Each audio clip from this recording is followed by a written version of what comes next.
Deputy CM Pawan Kalyan పై Congress MLC TPCC అధ్యక్షుడు మహేష్ కుమార్ గౌడ్ తీవ్ర స్థాయిలో విమర్శలు సంధించారు. తెలంగాణ ప్రజల మనోభావాలను గౌరవించకుండా పవన్ కళ్యాణ్ చేసిన వ్యాఖ్యలు అంగీకార యోగ్యం కావని ఆయన స్పష్టం చేశారు.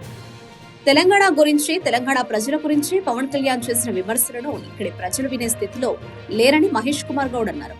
ఒక రాష్ట్ర ప్రజల ఆత్మగౌరవాన్ని దెబ్బతీసేలా మాట్లాడడం రాజకీయ పరిపక్వతకు నిదర్శనం కాదని ఆయన వ్యాఖ్యానించారు. ఇదే సందర్భంలో బీజేపీపై కూడా ఘాటు వ్యాఖ్యలు చేశారు.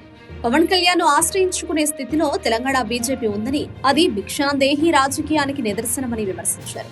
కులం, మతం పేరిట ప్రజలను మోసం చేయాలని బీజేపీ ప్రయత్నించినా తెలంగాణ ప్రజలు అటువంటి మాయలకు లోనుకారని తేల్చి చెప్పారు. పవన్ కళ్యాణ్ రాజకీయాలు చేసుకోవాలంటే ఆంధ్రప్రదేశ్ లో చేసుకోండి, తెలంగాణలో కాదు అని మహేష్ కుమార్ గౌడ్ గట్టిగా హెచ్చరించారు. తెలంగాణలో రాజకీయం చేయాలంటే ముందు ఇక్కడి ప్రజల చరిత్ర, ఉద్యమ స్ఫూర్తి, ఆత్మగౌరవాన్ని గౌరవించాలని సూచించారు.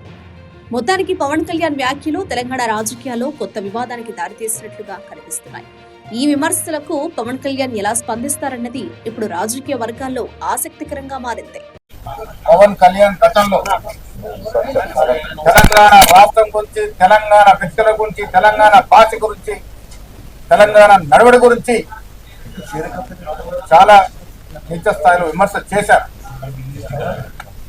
అందుకే వారిని మేము పవన్ కళ్యాణ్ దిష్టి కళ్యాణ్ అంటాం. వారిని తెలంగాణ ప్రజలు ఆదరించరు.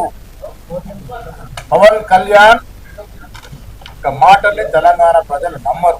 మరి రాజకీయాలు చేసుకుంటే ఆంధ్రలో చేసుకోవాలి, కానీ తెలంగాణలో వారు నమ్మే పరిస్థితి లేదు.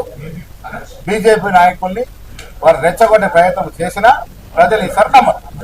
భిక్షాంది మాకసి ఓట్లు అడుగుపెట్టిన దుస్థితికి పోయినారంటే తెలంగాణలో బీజేపీ దీనస్థితి అర్థమవుతా ఉంది. పవన్ కళ్యాణ్ ఆంధ్ర నాయకులు ఓట్లు అడుగుతుంది తప్ప వాళ్ళకి ఓట్లు కూడా రానే పరిస్థితి కనబడలేదు. యాజ్ చీజ్ గా బీజేపీని తెలంగాణలో ఆదరించే పరిస్థితి లేదు.